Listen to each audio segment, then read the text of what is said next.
Perfecto. Bueno, entonces, como le decía, vamos a comenzar a analizar el capítulo número 12, ¿sí? Viendo un poquito cuáles son las funciones económicas del sector público, ¿sí? En líneas generales se reconocen al Estado 5 funciones principales que vamos a ver, ¿sí? Principalmente 2 de ellas, pero vamos a nombrar las 5. La función reguladora, que tiene que ver con que a partir de determinadas leyes y de disposiciones, lo que busca el Estado es la eficiencia económica, ¿sí? Dicta leyes, dicta disposiciones, por ejemplo, establece el control de precios a algunas industrias, por ejemplo, regula los monopolios, ¿sí? Por ejemplo, tiene, digamos, tiene injerencia en lo que hace a poder contribuir a la mejora o en el cuidado de la salud de los consumidores. Es decir, el Estado tiene la potestad de poder dictar leyes y disposiciones, ¿sí? Que de alguna forma controlen o regulen determinados comportamientos tanto de las empresas como de los consumidores, ¿sí? Otra de las funciones del Estado es que es proveedora de bienes y servicios. En este caso tenemos que resaltar que hay determinadas empresas públicas u organismos, ¿sí? Que son propiedad del Estado, que también llevan adelante la producción de bienes y servicios, por ejemplo, la defensa, el transporte, la educación, ¿sí? Pero que también producen bienes de consumo, por ejemplo, las empresas que nos proveen de la energía eléctrica o del agua potable, ¿sí? Entonces, en la economía también el Estado cumple una función de proveedora de bienes y servicios. Otra de las funciones tiene que ver con la función redistributiva, ¿sí? Esta función lo que busca es tratar de modificar la distribución de la renta entre las personas, entre las regiones o los sectores, y lo que de alguna forma va a buscar es que esa distribución sea cada vez más igualitaria, ¿sí? Para eso el Estado se puede valer de leyes, por ejemplo, ustedes habrán escuchado de la determinación del salario mínimo, ¿sí?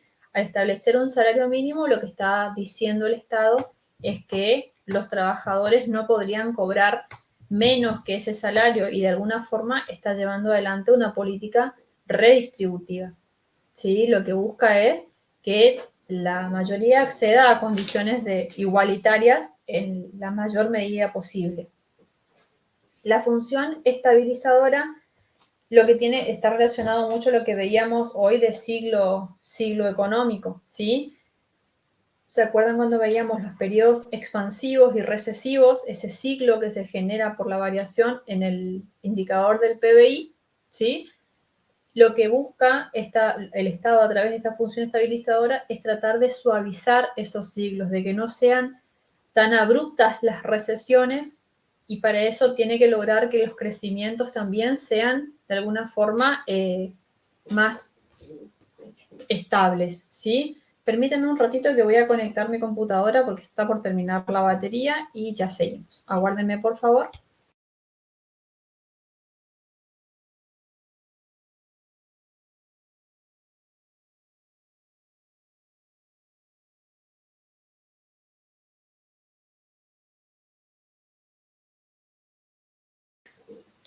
Ahí está, discúlpenme, justo estaba terminando la batería. Bueno, como les decía entonces, esa función estabilizadora lo que va a buscar es que esos siglos económicos no sean tan marcados, ¿sí? Que sean más suavizados para que los efectos en la economía también no sean tan abruptos. Recuerden siempre que si se sube mucho, también la caída puede ser muy brusca, entonces es importante que el Estado actúe para suavizar esos siglos económicos, ¿sí? Y la función fiscal, que es de alguna forma es la más representativa, ¿sí? Tiene que ver con esa potestad que tiene el Estado de poder fijar y cobrar impuestos, ¿sí? Esa función fiscal. Vamos a ver ahora, la siguiente, ¿sí? Esa actividad fiscal que de alguna forma, ¿por qué se la resalta y se la considera una de las más importantes? Porque decimos que la actividad fiscal es lo que va a condicionar digamos, lo que va a constituir la recaudación del Estado, ¿sí? Todo aquello que el Estado logre recaudar constituye su caja de alguna forma así y es lo que le va a permitir actuar. Si el Estado no recauda, entonces tampoco dispone de los recursos para poder llevar adelante las demás funciones. Necesariamente la actividad fiscal constituye una de las principales actividades por eso mismo, ¿sí? Si no genera esa fuente de ingresos de recursos, entonces no podría llevar adelante sus demás funciones. Por eso es tan importante, ¿sí? Y cuando hablamos de impuestos, nos estamos refiriendo a esa imposición que se le cobra a los distintos sectores, quienes tienen que pagar esa cantidad de dinero, ¿sí?, por determinados actos. Esos impuestos también pueden ser caracterizados de distintas formas. Podemos hablar de impuestos progresivos, regresivos o neutrales, ¿sí? Y de qué depende que sean cada uno de estos tipos de impuestos, de cómo es su relación respecto de la renta. Por ejemplo, un impuesto progresivo es aquel impuesto que a medida que va aumentando la renta, ¿sí?, se le cobra a la gente un porcentaje cada vez mayor, ¿sí? Por ejemplo, el impuesto a las ganancias. Lo que se espera es que quienes más cobren también paguen un impuesto mayor. En cambio, un impuesto regresivo es aquel al que cada vez que va aumentando la renta, paga un impuesto cada vez menor, ¿sí? Y el neutral o el proporcional es aquel en el que siempre paga o se paga un mismo porcentaje de impuesto en función a lo que aumenta la renta, ¿sí? Se trae un porcentaje constante de la renta. A su vez, estos impuestos pueden ser directos o indirectos en función de sobre quién caiga el impuesto, ¿sí?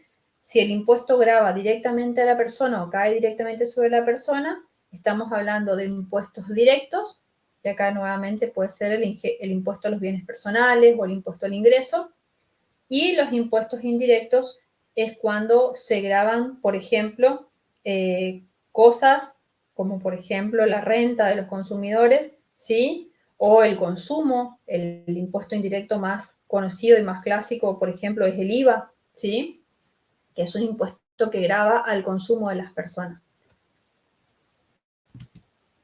Todos, volvemos antes de pasar, todo esto es importante, vuelvo a decir, porque la actividad fiscal constituye la fuente de los principales recursos por parte del Estado, ¿sí? La función redistributiva también cumple un rol social muy importante. Cuando hablamos de transferencias, nos estamos refiriendo a ese pago que hace el Estado a una persona y a partir del cual no se espera que la persona haga una retribución por ese pago, ¿sí? Es decir, no hay una contraprestación.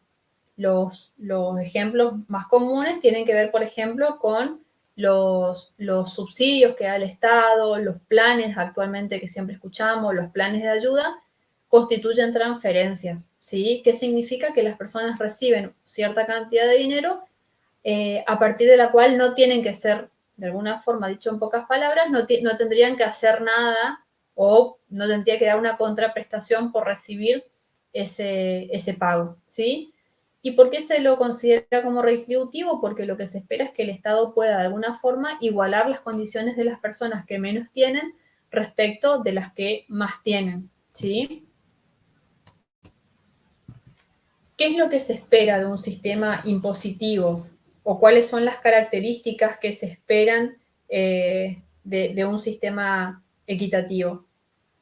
Los objetivos principales o lo que se espera es que ese sistema sea equitativo, que sea neutral y que sea simple, ¿sí? Cuando hablamos de un sistema impositivo equitativo, lo que buscamos es que el impuesto debe ser justo y que tiene que tener un reparto que sea aceptable, ¿sí? O que pueda ser susceptible de ser pagado por las personas, ¿sí? Cuando hablamos de la neutralidad, lo que estamos diciendo es que debería estar libre, ¿sí? O debería estar lo menos afectado posible por las perturbaciones del mercado, ¿sí? Es decir, no tendría que estar ligado, por ejemplo, a alguna política de oferta o alguna política de demanda, sino que tendría que estar de alguna forma liberado de esa situación, ¿sí? Y finalmente que el impuesto sea simple, es decir, que no vaya a plantear excesivas dificultades, que sea fácil de recaudar, que sea fácil de calcularlo. Es lo que se espera de un sistema impositivo en líneas generales, ¿no? Cuando nosotros hablamos de la intervención del Estado, ya hemos visto que esa intervención puede ser tanto micro como macro. Cuando hablábamos de la intervención microeconómica, nos centrábamos en el comportamiento del Estado en las empresas, ¿sí? En tratar de fomentar la eficiencia entre las empresas y poder, de alguna forma, contrarrestar las fallas de mercado.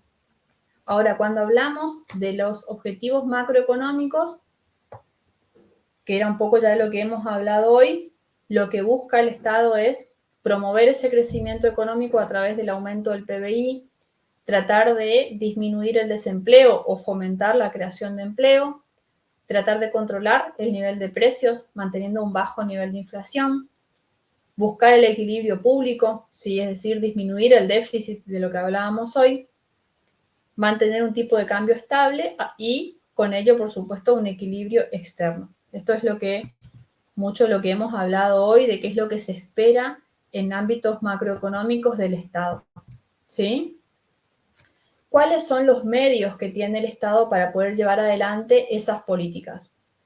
Dentro del ámbito microeconómico, nosotros algo ya vimos en unidades anteriores, el Estado puede subvencionar a las empresas, puede llevar adelante políticas fiscales, desgravaciones fiscales, es decir, reducir la carga impositiva, por ejemplo.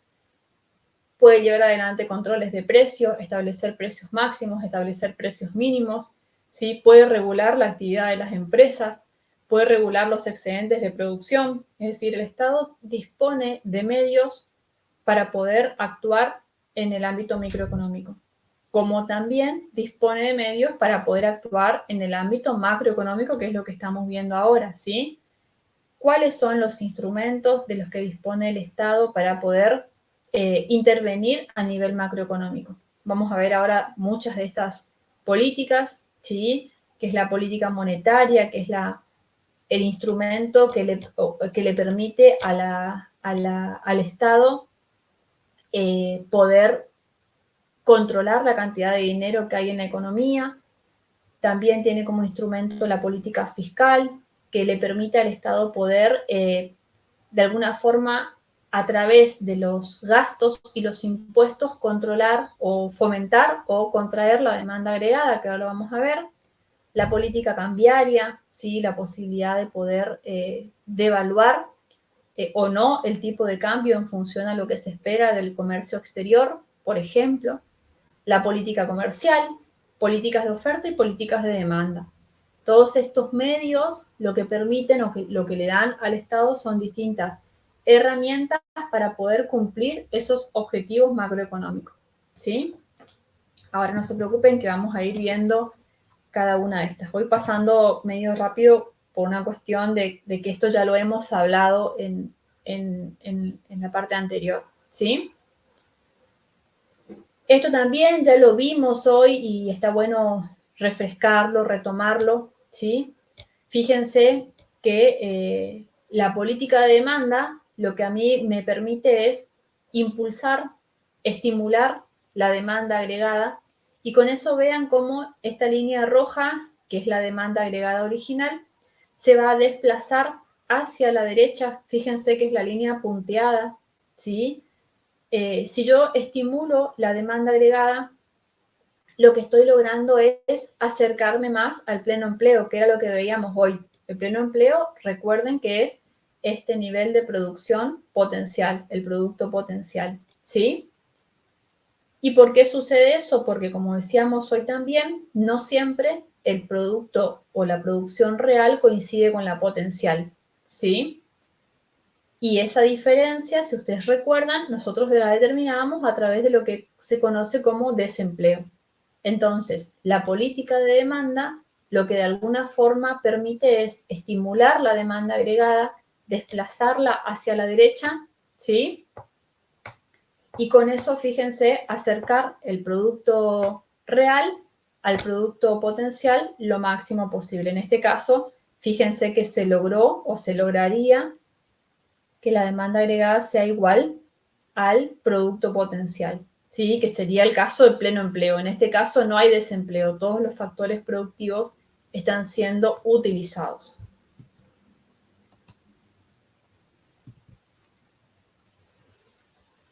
Para poder medir esa diferencia que hoy veíamos que era el desempleo, ¿sí?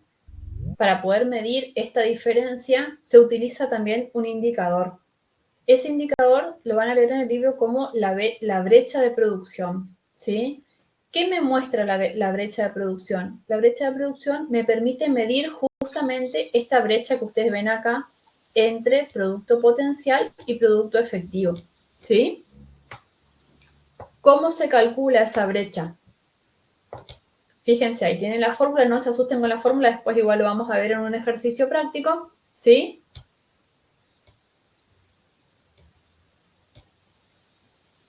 Lo que me permite ver esta brecha de producción es la magnitud de esta diferencia, ¿sí? Y de alguna forma, en términos económicos, lo que me está mostrando es la magnitud de los factores productivos que están ociosos y desempleados en la economía.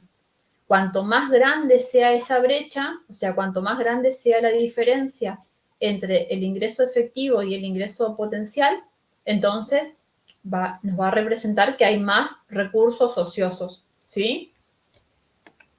En la fórmula, después lo vamos a hacer en la práctica, pero lo que hacemos es sacar la diferencia entre el valor que tienen como ingreso potencial menos el ingreso efectivo y eso compararlo con el ingreso potencial para poder sacar este porcentaje que tenemos acá, esta diferencia, ¿sí? Como dice ahí, cuanto más grande sea, significa que estamos más alejados de ese ingreso potencial, ¿sí? ¿Y qué es lo que nos está demostrando eso? Vuelvo a repetir, la cantidad, ¿sí?, de recursos ociosos que tiene esta economía, ¿sí? Recursos desempleados. Para eso nos sirve la brecha de producción. ¿Cómo se podría llevar adelante una política de demanda? ¿Sí? Es decir, ¿de qué manera nosotros logramos que la demanda agregada se desplace hacia la derecha, por ejemplo? Una de las opciones que tenemos es a través de la instrumentación de políticas fiscales o monetarias, ¿sí? Si yo llevo adelante una política fiscal expansiva, lo que voy a lograr es que a través del aumento del gasto o la disminución de los impuestos, mi curva de demanda agregada se desplace hacia la derecha, ¿sí? Es decir, las dos opciones que tiene el Estado con una política fiscal es el gasto público o los impuestos, ¿sí?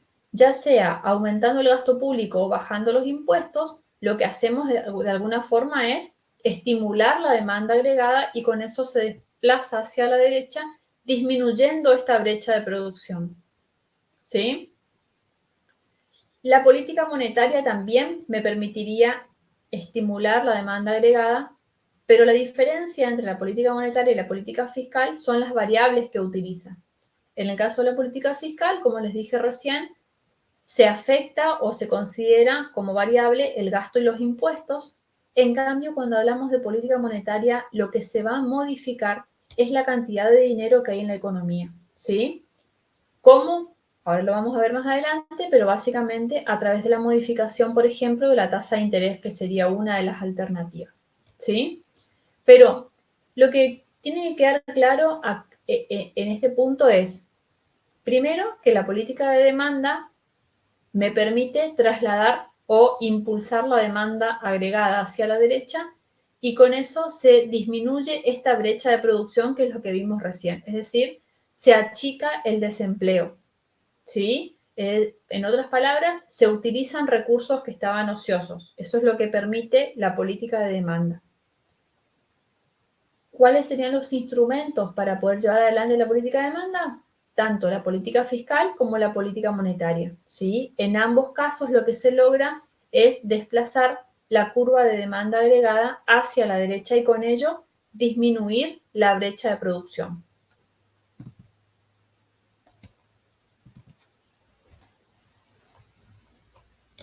El Estado también dispone de mecanismos de estabilización económica, ¿sí? ¿Qué son los mecanismos de estabilización económica? Imagínense, como su nombre lo indica, ¿no? Cuando se busca estabilizar lo que sucede en la economía a través de políticas de Estado, ¿sí? Políticas de gobierno. Estos mecanismos de estabilización lo que permiten es, de alguna forma, llevar adelante acciones por parte del Estado que busquen estabilizar o regular, ¿sí?, el comportamiento de la actividad económica. ¿Cuáles son esos mecanismos de estabilización? Por un lado tenemos las políticas discrecionales, ¿sí? ¿Qué son las políticas discrecionales? Son decisiones que toma el Estado en concreto, en un momento determinado y para actuar sobre una situación determinada. Por ejemplo, una obra pública. ¿Sí? El Estado dice, bueno, por ejemplo, toma la decisión de construir un puente o construir una carretera, ¿sí? Construir una ruta.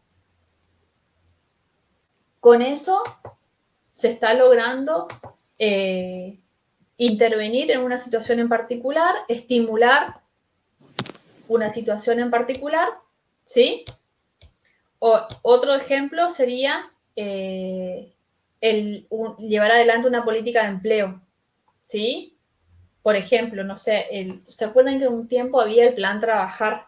Entonces el Estado tomaba la decisión de contratar a determinada cantidad de gente, darle un determinado ingreso a través de la prestación de algún servicio en particular. Eso sería como una política discrecional, ¿sí? Cuando el Estado toma la decisión de actuar sobre un punto en particular. O dice, bueno, vamos a construir una ruta para poder darle trabajo a la gente. O vamos a construir un puente para poder darle trabajo a la gente. Esas son políticas discrecionales.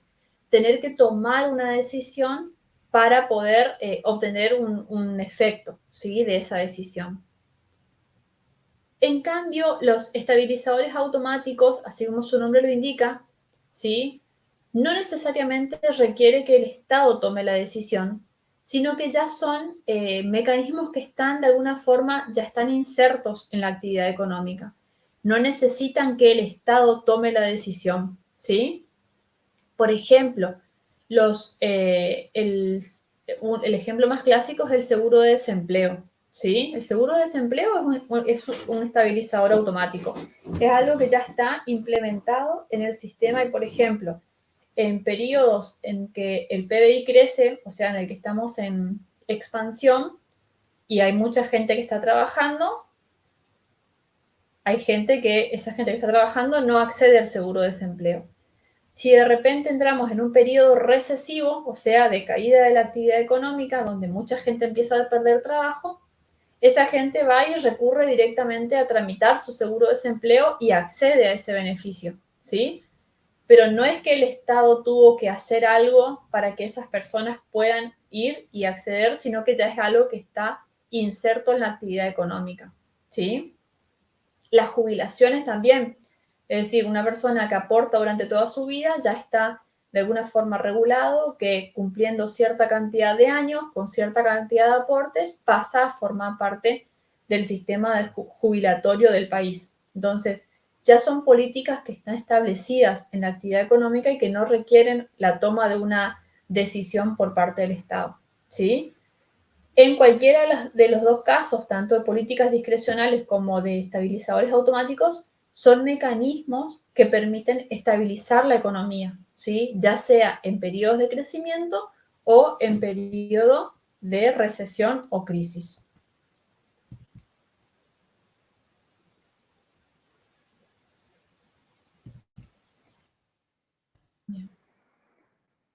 Respecto de cómo se ve en la historia del pensamiento económico la intervención del Estado, ¿sí? Es decir, ustedes saben que hay corrientes que no tienen bien vista la participación del Estado en la economía y hay otras corrientes que abogan por un Estado más presente en la actividad económica. Bueno, eso deriva de una cuestión ideológica e histórica respecto de la participación del Estado en la economía, ¿sí? Y acá vamos a nombrar tres, pero esto es mucho más amplio, ¿sí? Pero vamos a limitarnos a estas tres corrientes como para que ustedes vean cómo en la historia económica podemos identificar distintas líneas respecto al comportamiento del Estado, ¿sí? Por un lado tenemos a los clásicos. ¿Qué decía la teoría clásica respecto al comportamiento del Estado? La teoría clásica decía que no era necesaria la intervención del Estado en la economía, sino que la economía se va a ajustar por sí sola, ¿sí? Por la libre interacción de la oferta y la demanda. No es necesario que el Estado lleve adelante políticas fiscales ni monetarias ni nada de eso, ¿sí? Porque para los clásicos, si se llega a producir algún desequilibrio en la economía, ese desequilibrio va a ser temporal y por el mismo sistema de precios, donde los precios van a regular la escasez y los excedentes, siempre se va a tender a un equilibrio, decían los clásicos. Es la famosa mano invisible de Adam Smith, no sé si alguna vez lo escucharon, pero esta corriente clásica es una corriente más liberal, ¿sí? Si ustedes lo quieren relacionar con conceptos más actuales, está más ligado a los liberales que establecen una no participación del Estado o una muy limitada participación del Estado en la economía, ¿sí? Luego tenemos la teoría keynesiana, que como hoy ya hablábamos, ¿no? Esto de la idea de John Maynard Keynes, que dice que el Estado tiene que estimular la demanda agregada. Este pensador económico, a contrario de los clásicos, decía no, no es cierto que el Estado no tiene que intervenir, ¿sí? No es cierto que la economía se regula por sí sola. En realidad, la economía por sí sola no va a tender, ¿sí?, hacia el pleno empleo. Y como hoy veíamos también cuando veíamos la teoría del desempleo, ¿se acuerdan que decíamos que para Keynes el desempleo es involuntario? Entonces, en ese sentido, este pensador sostiene que el Estado sí tiene que intervenir en la economía con fines de estabilización, sí tiene que intervenir en la economía a través de los distintos instrumentos que vimos, tiene que llevar adelante políticas fiscales, tiene que llevar adelante políticas monetarias para poder regular la actividad económica, porque para Keynes la actividad económica no se regula por sí sola, ¿sí? No hay manera de tender al equilibrio por sí sola, ¿sí? Finalmente, otra línea, conocida como los monetaristas, nace con la escuela de Chicago posterior, ¿sí?, a la escuela keynesiana. Ellos vuelven otra vez a la idea liberal clásica, donde retoman ideas de los clásicos y dicen en realidad la economía sí puede alcanzar el pleno empleo por sí sola, el mercado sí tiene o sí cuenta con la suficiente fuerza para poder lograr, y que el Estado se tiene que limitar solamente a intervenir lo menos posible, pero siempre en lo referido a la cantidad de dinero, ¿sí? Para los monetaristas, la actividad del Estado o la intervención del Estado debía limitarse únicamente a controlar la cantidad de dinero que había en la economía, ¿sí? Y no más que eso, porque todo lo demás se iba a determinar por el libre juego también, o de la oferta y la demanda, o del libre mercado, según las ideas clásicas, ¿sí? Esos son, en grandes rasgos, las características de la historia de la intervención o de cómo veían la intervención del Estado las distintas corrientes o escuelas, ¿sí? Entonces, retomando un poquito más lo que ya charlamos acerca de cuáles son las formas que tiene el Estado para intervenir en la macroeconomía, cuáles son las políticas que tiene. Hoy ya charlábamos al comienzo, yo les contaba que podíamos disponer de políticas monetarias, fiscales, comerciales, cambiarias o políticas de oferta, ¿sí? La política monetaria, como ustedes se imaginarán, básicamente se instrumenta a través del control que pueda llevar adelante el Estado de la cantidad de dinero, ¿sí? ¿Y cómo controla el Estado la cantidad de dinero que hay en la economía? Mayormente influyendo en las tasas de interés, ¿sí? Como yo les contaba hoy, si lo que se espera es que exista mayor dinero en circulación, lo que se hace o lo que podría hacer el Estado sería bajar las tasas de interés, es decir, hacerla menos atractiva, de tal manera de que, por ejemplo, las personas no les resulte más atractivo, más llamativo dejar su plata en el banco por las bajas tasas, sino que volcarlas a la actividad productiva, por ejemplo, o a la actividad económica. Entonces, a través del manejo de la tasa de interés, el Estado podría regular la cantidad de dinero que hay en la economía, ¿sí? Según la política monetaria. La política fiscal, también ya algo lo charlamos, siempre con fines distributivos, con esa función distributiva que veíamos al comienzo, tiene la posibilidad de intervenir, ¿sí? O de aplicarse a través de dos variables. La política fiscal se aplica a través del gasto público o a través de los impuestos. Son los dos mecanismos que tiene el Estado para poder llevar adelante políticas fiscales que pueden ser expansivas. Las políticas fiscales expansivas son las que van a lograr que la demanda agregada se traslade hacia la derecha, o contractivas, que sería lo contrario, ¿no? Que la demanda agregada se traslade hacia la izquierda. Siempre recuerden que la política fiscal se instrumenta a través del gasto público y de los impuestos. La política comercial, esto sí ya es una cuestión más de integración y más competente a la materia, tiene que ver con el equilibrio que busque una economía o que busque un país respecto a los intercambios que genera con el resto del mundo, ¿no? Con otros países. La política comercial se instrumenta a través de distintas medidas, que algo vamos a ver también hoy, no sé si hoy o mañana, pero, por ejemplo, se pueden llevar adelante distintas políticas como los aranceles, ¿sí? Que son impuestos a las importaciones, o barreras al comercio exterior, por ejemplo, cuando lo que se busca es proteger la industria nacional, se llevan adelante determinadas acciones que limitan el ingreso de producción del extranjero con el argumento de poder cuidar o proteger la industria nacional, por ejemplo. Eso sería una política comercial, que también lo vamos a ver en mayor detalle. La política cambiaria, esto tiene que ver también relacionado a la integración con el establecimiento y el control de un tipo de cambio, que ahora lo vamos a ver en mayor profundidad, ¿sí? Lo que se busca es tratar de tener un equilibrio entre los flujos financieros dentro del país y con los demás países, ¿sí? ¿Cómo lo hacemos? Controlando el tipo de cambio, ¿sí? Y el tipo de cambio, tanto nominal como real, que ya lo vamos a ver, va a determinar el intercambio que tengamos con el resto del mundo, ¿sí? Vamos a ver qué sucede cuando un tipo de cambio es muy alto o qué sucede cuando un tipo de cambio es muy bajo, cuando analizamos las relaciones con el exterior. Y finalmente, las políticas de oferta. El fin de este tipo de políticas es promover la producción de bienes y servicios, ¿sí?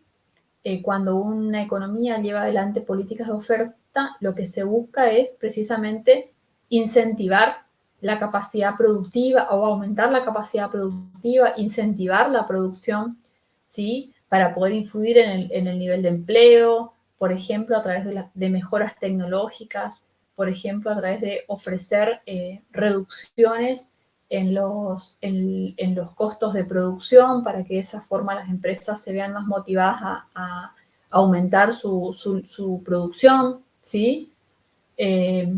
Todo esto se pueda llevar adelante desde el lado de la oferta. Fíjense cómo el Estado tiene 1, 2, 3, 4, 5, nosotros estamos nombrando acá formas de poder intervenir en la macroeconomía, que no son las únicas, pero sí las más importantes o las que generalmente engloban, ¿sí? Gran parte de los instrumentos de intervención del Estado. Vamos un poquito a detenernos en la política fiscal, ¿sí? La política fiscal, que es tal vez la más utilizada, porque lo que nos dice la teoría es que sería la más fácil de poder implementarla, ¿sí?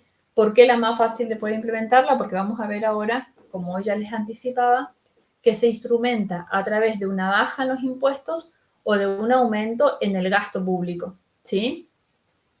¿Cómo se produce esa transmisión? Pensemos un poquito qué pasa o cómo estimula la demanda agregada un Estado o una economía cuando baja los impuestos. Imagínense que de repente las personas sufren una baja en sus impuestos. ¿Qué va a pasar? Va a pasar que de repente van a tener un mayor ingreso disponible para gastar, ¿sí? Porque si a nosotros nos bajan los impuestos, ¿qué nos pasa automáticamente? Que hay una parte de los ingresos que antes pagábamos impuestos que ahora vamos a poder gastar en otra cosa, digamos, ¿no? Que lo vamos a poder consumir. Entonces, de esta forma, una baja en los impuestos genera un aumento en el consumo y en la inversión, ¿sí?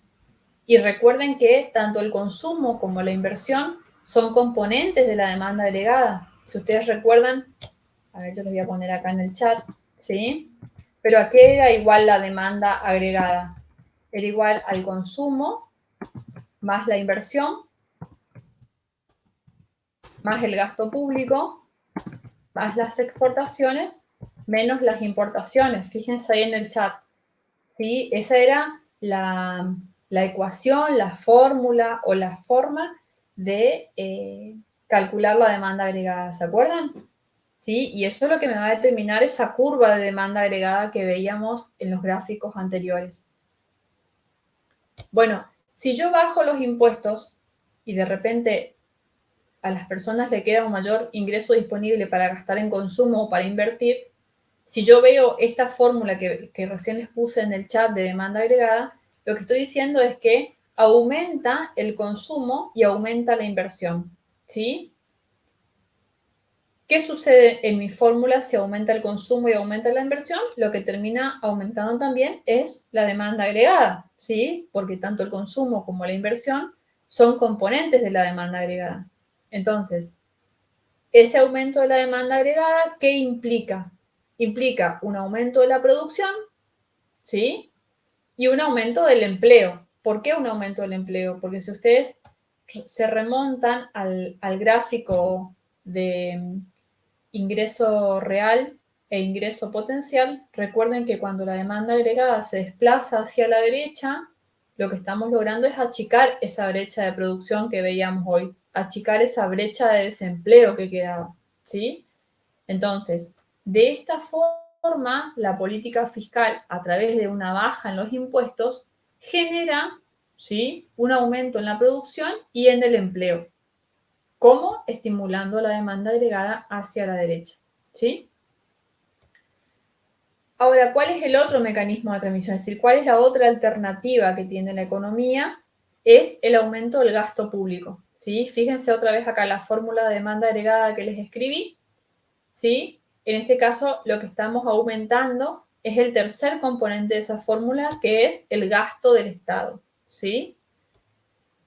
Nuevamente, un aumento del gasto público, ¿qué me va a generar en esa fórmula? Si aumenta el gasto público, ¿sí?, lo que logramos es un aumento de la demanda agregada y por ende, nuevamente, aumenta la producción y aumenta el empleo. ¿Por qué? Porque mi curva de demanda agregada, recuerden en ese gráfico, se desplaza hacia la derecha, ¿sí?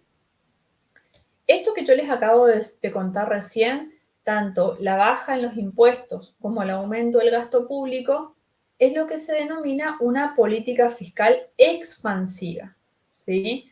¿Por qué expansiva? Porque en ambos casos el efecto último es el aumento de la demanda agregada y por ende el aumento de la producción y del empleo, ¿sí? Y ustedes me dirán, profe, pero si la política fiscal expansiva genera aumento en la producción y aumento en el empleo, ¿por qué no llevamos adelante políticas fiscales expansivas para salir adelante de la crisis, por ejemplo? Ustedes me podrían preguntar eso, ¿no? Profe, ¿por qué si es tan bueno? ¿Por qué entonces el Estado no sigue aumentando el gasto público o no baja los impuestos y de esa forma usted nos está diciendo que estaríamos mejor porque habría más producción y más empleo? ¿No se les ocurrió pensar eso? Bueno, antes de pasar les cuento que en realidad, si bien es cierto que la política fiscal expansiva genera un desplazamiento de la curva de demanda agregada hacia la derecha y por ende una mayor producción y mayor empleo, también recuerden qué pasaba con los precios en ese tipo de políticas. A ver si yo vuelvo para atrás. ¿Qué pasa con los precios en las políticas de demanda? Acá. Uno que no sea de pleno empleo. Bueno, acá justo coincide con el pleno empleo, pero supongamos que no hay pleno empleo, supongamos que la demanda agregada aumentó un poco menos al producto potencial. Entonces, lo que yo estoy diciendo es que bajó el desempleo, por ende aumentó el empleo, que es lo que les contaba recién, y también aumentó la producción. Entonces, eso está re bueno, ¿no? Aumentar la producción y el empleo. Entonces, ¿por qué no se puede hacer indefinidamente? ¿Cuál es el efecto negativo que tiene esta política de demanda? ¿Qué pasa con los precios? ¿Suben o bajan? ¿Qué les parece a ustedes? De este nivel de precios a este nivel de precios.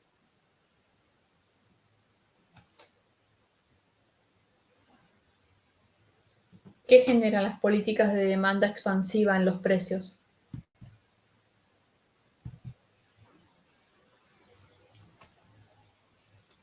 Lo que se puede observar, fíjense, es que con este primer nivel de demanda agregada, el nivel de precio de la economía era P sub E, ¿sí?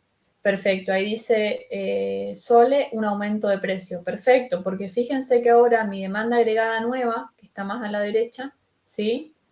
Estaría en un nivel de precios más o menos por acá, si ustedes logran ver el cursor. Entonces, por ese motivo es que, volvemos a donde estábamos, acá. Por ese motivo es que la política fiscal expansiva tiene efectos positivos en el nivel de producción y empleo, pero a su vez genera un aumento en el nivel de precios. ¿Sí? Es decir, que la parte negativa que tendría este tipo de políticas tiene que ver con el aumento en el nivel de precios y por eso es que la corriente, digamos, más liberal está un poco en contra, ¿sí?, de este tipo de políticas, de las políticas de demanda, porque lo que dicen es que si bien aumenta la producción y aumenta el empleo, también está generando inflación en la economía, porque el aumento de precios, como dice Sole, no es más que la inflación. Entonces, esto es muy parecido a lo que vivimos en la realidad, ¿no? Nosotros vemos constantemente un aumento del gasto público por parte del Estado, que de alguna forma lo que busca es incentivar la demanda agregada, pero también es cierto que no están pudiendo controlar el problema de la inflación, ¿sí? Que sería la contracara de esa política expansiva.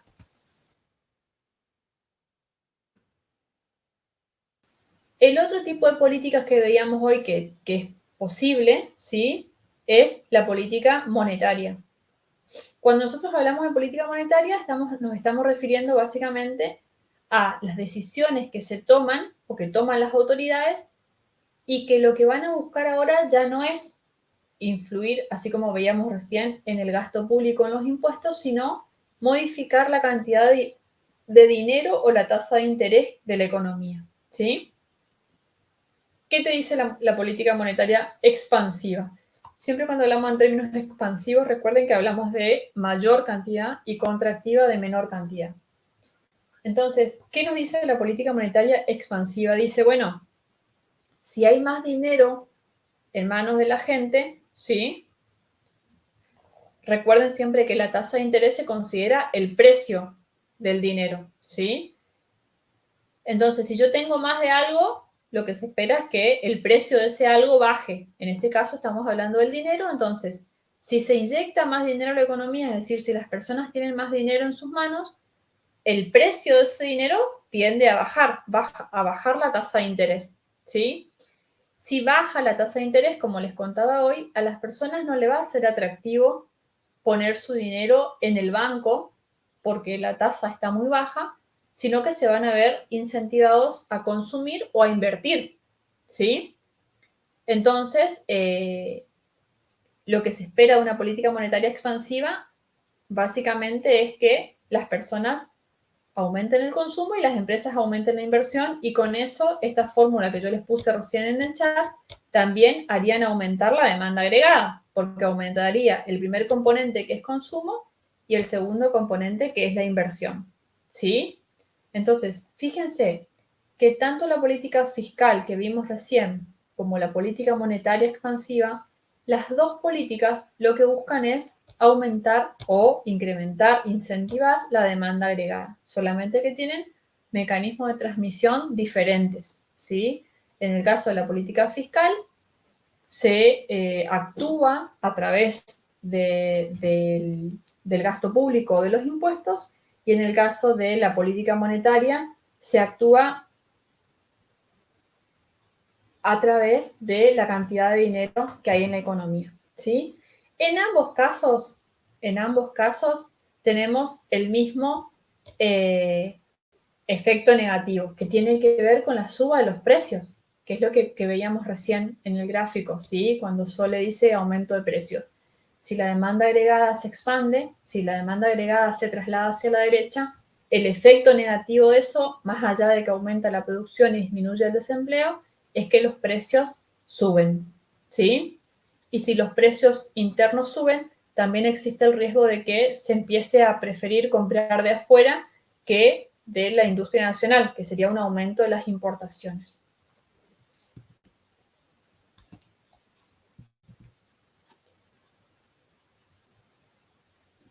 Bien, cuando nosotros hablamos de la política monetaria y de la posibilidad que tiene el Estado de intervenir en la cantidad de dinero, lo primero que se nos viene, o me imagino que se les puede venir a la mente, es de qué manera el Estado interviene en la cantidad de dinero, ¿sí? ¿Les suena a ustedes algún mecanismo más conocido respecto de cómo el Estado interviene en la cantidad de dinero? ¿Han escuchado hablar de la emisión monetaria? ¿Han escuchado hablar de la emisión monetaria? Sí, ¿Sí? digamos, se imprimen o se emiten más cantidad de billetes. Y bueno, lo que no pueden nunca entiendo en concreto es cómo se maneja el valor de eso. Perfecto. Bueno, exactamente como dice Andrea, la emisión monetaria es la impresión, ¿sí? Por parte del Banco Central, que es el único que está autorizado a hacerlo, la impresión de billetes y monedas para poder volcarlos a manos del público, ¿sí? El valor, André,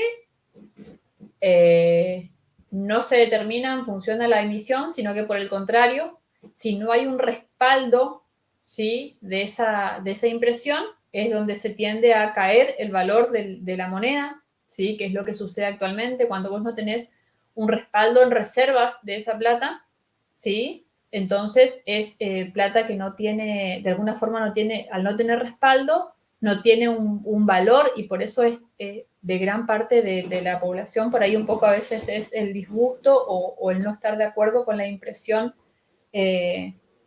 abrupta o ilimitada del Estado, ¿sí? Porque de alguna forma es dinero que se imprime y que no tiene un respaldo en reservas en el Banco Central. Por eso cada vez, digamos, la inflación se hace, digamos, se hace menos controlable por parte del Estado, ¿sí? Y ahí viene esto un poquito de la política monetaria y la inflación, ¿sí? Los monetaristas, que como vimos hace un rato cuando veíamos las distintas líneas del Estado, que eran los que decían que el Estado sí tenía que intervenir en la cantidad de dinero, dice que no necesariamente la emisión monetaria se va a ver trasladada a aumentos de precios, ¿sí? Perfecto. No necesariamente, dicen los monetaristas, porque en realidad, como la cantidad, si la cantidad, la oferta agregada, digamos, ¿sí? La producción, ¿sí? Sea más inelástica, quiere decir que reaccione en una menor proporción al precio, ¿sí? En la medida que yo voy estimulando la demanda agregada, dicen los monetaristas, no va a haber para ellos, ¿sí? No va a haber un aumento en los precios. Es decir, emitir dinero no va a afectar a las variables reales, que en este caso estamos hablando del nivel de precios. Eso es lo que dicen los monetaristas. Ahora, los keynesianos dicen no, en realidad sí,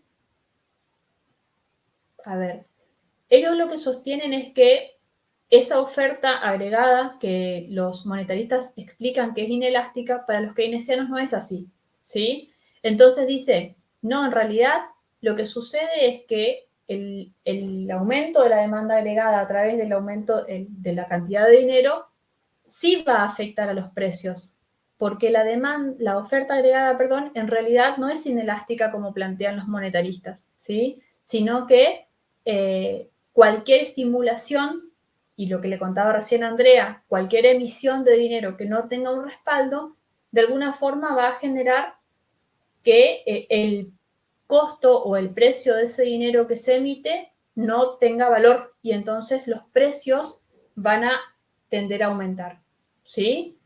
Dice Keynes, no es como dicen los monetaristas, no es que el Estado puede emitir de manera ilimitada, porque en realidad sí hay un efecto sobre los precios, ¿sí? Y ahí, digamos, viene la confrontación entre monetaristas y keynesianos, de quién está a favor o no de la emisión monetaria. ¿Sí? A ver qué nos quedó. ¿Alguna duda mientras volvemos a ver si nos quedó algo pendiente? Profe, le pregunto. Sí. La emisión monetaria implica también menos reserva en el Banco Central, ¿no? En realidad son cosas distintas. Las reservas son es moneda extranjera, mayormente dólares, porque es mayormente la moneda en la cual se producen los intercambios del país, que quedan como el ahorro, vamos a decir así, del país, ¿sí? Y lo que se dice, lo que se espera es que ese ahorro respalde todas tus actividades económicas, ¿sí? Entonces, si vos tenés un ahorro en dólares y de repente empezás a emitir pesos, pero no tenés suficiente ahorro que respalde esos pesos, ahí es donde se dice que esa emisión monetaria pierde el valor, ¿sí? Porque vos, para poder respaldar esa emisión monetaria, deberías también hacer algo para aumentar la reserva. Cuando hablamos de reserva estamos hablando de dólares, mayormente dólares. Y cuando hablamos de emisión estamos hablando de pesos. Entonces ahí está la gran diferencia. Si vos tenés una mayor cantidad de pesos en circulación, pero en realidad tus reservas, que serían como tu ahorro, lo que a vos te va a permitir afrontar cualquier circunstancia, no se condiciona con la emisión. Y ahí viene mucho la crítica de la emisión. Ustedes saben que durante la pandemia, los 2 años de pandemia, gran parte de los gastos del Estado se financió con emisión monetaria, ¿sí?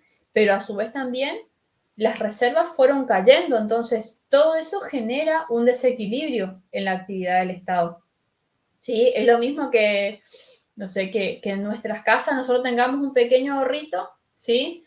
Pero que vayamos utilizando otras vías de gastos que después yo no pueda afrontar, en algún caso eventual, no lo pueda afrontar con mis ahorros, ¿sí? Emisión monetaria, siempre recuerden que es la impresión de pesos. Lo que se espera es que esa emisión tenga un respaldo en el Banco Central. Y cuando no lo tiene es cuando se produce un desajuste en la actividad económica. No sé si se entiende, Cristian, si respondo a la pregunta. Sí, sí, está bien. Yo porque por ahí en algún momento lo había escuchado que por ahí implicaba también que en las reservas, digamos, del Banco Central y que generaba una presión cambiaria, digamos, a futuro. Claro, sin duda. Recuerden siempre que, por eso les digo, cuando hablamos de reserva, hablamos en dólares, ¿sí? Y cuando hablamos de emisión, hablamos en pesos. Es decir, el Banco Central no puede emitir dólares para aumentar sus reservas, porque el único que, bueno, en el caso de los dólares, el único que lo emite es el país originario de la moneda, ¿sí? En este caso, Estados Unidos. Pero nosotros, si vamos a emitir, lo que emitimos son pesos. Y lo que provoca la emisión incontrolada de pesos es que precisamente cuando la gente o las empresas, los agentes económicos empiezan a notar que hay mucha circulación de pesos, pero que a su vez las reservas del Banco Central no se condicionan con esa emisión, es donde empieza a perder valor el peso, y ahí viene también el problema cambiario que vos decías, Cristian, donde las personas les empieza a ser más atractivo en realidad los dólares que los pesos, porque recuerden que el tipo de cambio es el precio de la moneda. Si hay poco, lo que se espera es que el tipo de cambio suba. Y bueno, y allí se produce ese desequilibrio, ¿no? De las personas que empiezan a querer tener más dólares que tener pesos, porque lo que se ve en la economía es una discordancia entre la cantidad de dólares y la cantidad de pesos. ¿Sí? No sé si queda claro. Sí, sí, profe, perfecto. ¿Sí? Perfecto. Bueno, y con eso estaríamos hasta aquí con los temas principales del capítulo 12, ¿sí? Y del capítulo 15. A ver, déjenme ver. ¿Alguna duda hasta ahí? ¿Pregunta? Yo sé que es mucha información, se entiende, ¿sí? Pero Profe, fíjense que... una duda, sí. pero, por ejemplo, entonces, bueno, es también una cuestión de, como usted dijo, ¿no es cierto?, según las corrientes, una cuestión de pensamiento, qué sé yo, posicionado dentro de un pensamiento. Pero entonces, ¿de qué sirve la emisión de billetes? ¿Para generar una falsa sensación de que tenemos mucha plata nomás? Y en principio siempre hay que analizar el contexto, ¿sí? Siempre hay que analizar el contexto, Andrea. La emisión monetaria es una potestad que tiene el Estado y que puede, de alguna forma, ser un instrumento para afrontar ciertas situaciones. Esa es la realidad. El problema surge cuando se empieza a hacer emisión monetaria, pero no hay otra política que acompañe, por ejemplo, a fortalecer la capacidad productiva de las empresas, o porque acá hay un problema cuando no se condiciona la oferta agregada con la demanda agregada, ¿sí? O sea, si nosotros seguimos estimulando indeterminadamente solamente la demanda agregada, vamos a seguir siempre en este problema de un aumento de precios, un no control de la inflación, y ahí es donde aparecen, digamos, las políticas económicas y las prioridades de cada Estado, ¿sí? Lastimosamente, siempre que uno ataca un objetivo, hay otro que queda un poco desestabilizado.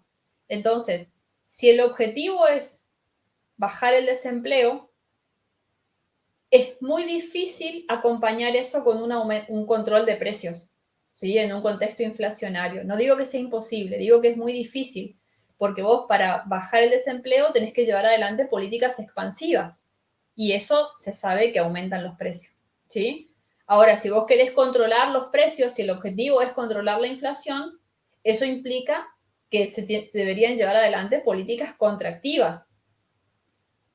Y eso implica de alguna forma enfriar la economía, ¿sí? Contraer la demanda agregada, y eso es lo que muchas veces los gobiernos no quieren hacer porque también hay un costo político atrás de eso. Entonces, no es que la emisión monetaria no sirva de nada, sino que sirve en determinados contextos para afrontar determinadas situaciones. Pero cuando se torna un comportamiento habitual, que sería más o menos lo que nos pasa a los argentinos, no ahora, sino que desde hace mucho tiempo, no se puede tomar a la emisión monetaria como una generación genuina de ingresos, porque no es algo genuino, ¿sí? Una generación genuina de ingresos sería, por ejemplo, fomentar las exportaciones, ¿sí? Para que podamos ser más competitivos a nivel internacional, por ejemplo, en términos de integración. O una política sería, por ejemplo, estimular a las empresas o incentivar a las empresas o subsidiar a las empresas para que puedan producir con un menor costo y por ende bajen los precios y puedan ser más competitivas. ¿Me explico? Entonces, en un contexto inflacionario, vamos a ver si nos aclaramos, en un contexto inflacionario como el que estamos atravesando, donde no se observa alguna otra política fuerte de una mejora en la capacidad productiva de las empresas o una política fuerte de ingreso genuino, hoy sí te podría decir que la emisión monetaria es como para tapar, ¿vieron cuando vamos tapando agujeros en nuestras casas, sí? Cuando vamos tratando de tapar bueno, sería algo así, la emisión monetaria en un contexto como el nuestro.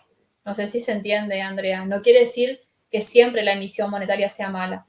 Quiere decir que... Claro, porque sí, según lo que nosotros percibimos, porque se replica a las familias directamente, todas las decisiones que toman a nivel país se replican a las familias, eso de tapar agujero con la plata que tenemos y todo eso. claro. Entonces, siempre amparados en cierta ideología y tomando siempre esa decisión, no hay ninguna política económica estable y como que nos genera incertidumbre nomás. Tal cual. Por eso les digo, no se vayan con la idea de que emitir es malo porque no es ese, o sea, siempre digo, la emisión monetaria es una herramienta, es una política monetaria que tiene el Estado y que es válida, ¿sí? Ahora, cuando esa política se transforma en la única política y no hay otra, como dice André, que me genere estabilidad